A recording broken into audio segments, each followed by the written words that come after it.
Dear friends, thank you very much for inviting me to address you this morning at this important gathering and to share some words of solidarity with you in your struggles to protect our environment.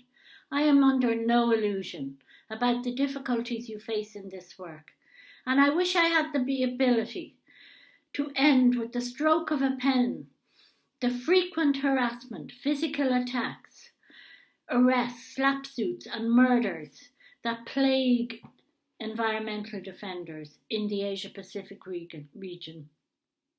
It angers me greatly to witness what you are exposed to while doing work that benefits us all. I see the scale of the attacks every day in the cases that come into the office and in the environmental defenders that I meet with online and in person. And I raise them in the many communications I write to your governments and in the reports that I do at the General Assembly and the Human Rights Council. In fact, in a recent analysis my staff did of all communications issued by the Human Rights Defenders Mandate since 2010, Asia was the region with the most communications and the highest number of cases, accounting to 29% of communications. Yet over the past 5 years, the mandate has not received any response from governments in almost a third of those cases that it has raised. You deserve more from your government. You face so many obstacles. I want to pay tribute to you all and to the momentum that the environmental movement has gained over the past number of years, as it shows what can be achieved if enough noise is made and there is enough collective action. There has undoubtedly been a growing understanding at the international level of the intersectional nature of environmental protection work and how it often cuts across other work, protecting other rights, including, for example, access to land. The recent adoption for the first time of a Human Rights Council resolution on the right to a clean, healthy and sustainable environment and reference to environment defenders in that resolution is a testament to the work of your movement. I know it's not a silver bullet, and it is concerning to note that 3 out of 4 states from the Asia Pacific region abstained in the resolution. But it does add to the international recognition and legitimacy of your work and makes it that bit harder and more difficult for governments to conflate it with, for example, terrorism or subversion, though they may certainly try. There was another positive development for environmental defenders last month with the decision to create a rapid response mechanism to react to environmental defenders at risk in countries which are party to the Aarhus Convention. This is the first mechanism in the UN system to protect environmental defenders within a legally binding framework.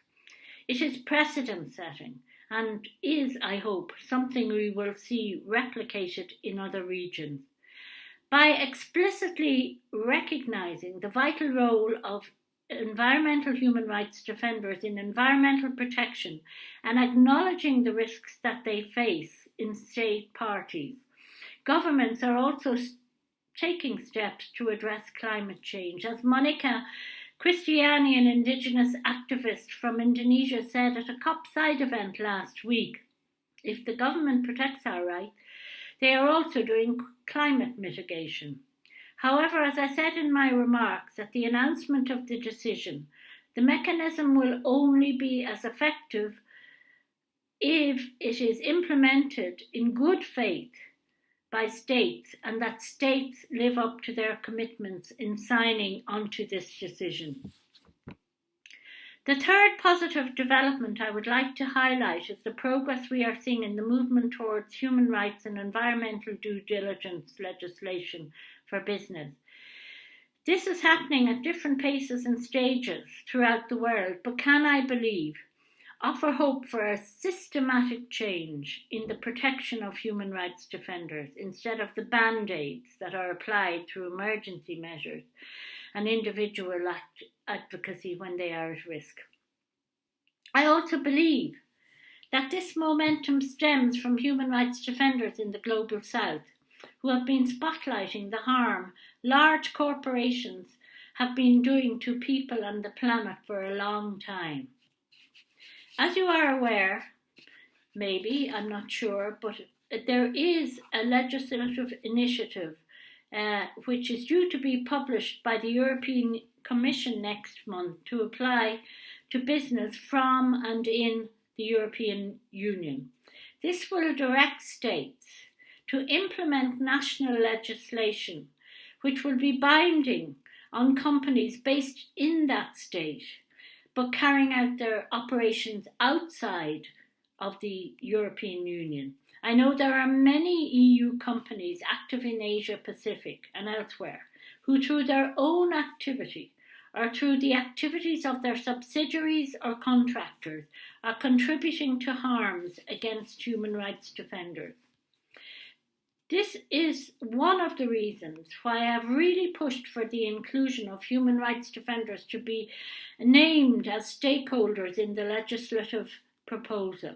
I was in Brussels a few days ago for a round of advocacy with some of the main actors drafting the legislation, highlighting how lack of consultation with human rights defenders has led to situations that have caused so much misery, desolation and pain for communities, and why input from defenders must be considered by business when they are doing their human rights and environmental risk assessment.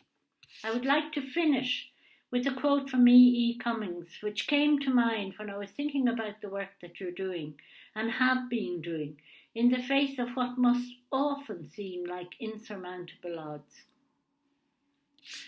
To be nobody but yourself in a world that's doing its best to make you somebody else is to fight the hardest battle you are ever going to fight.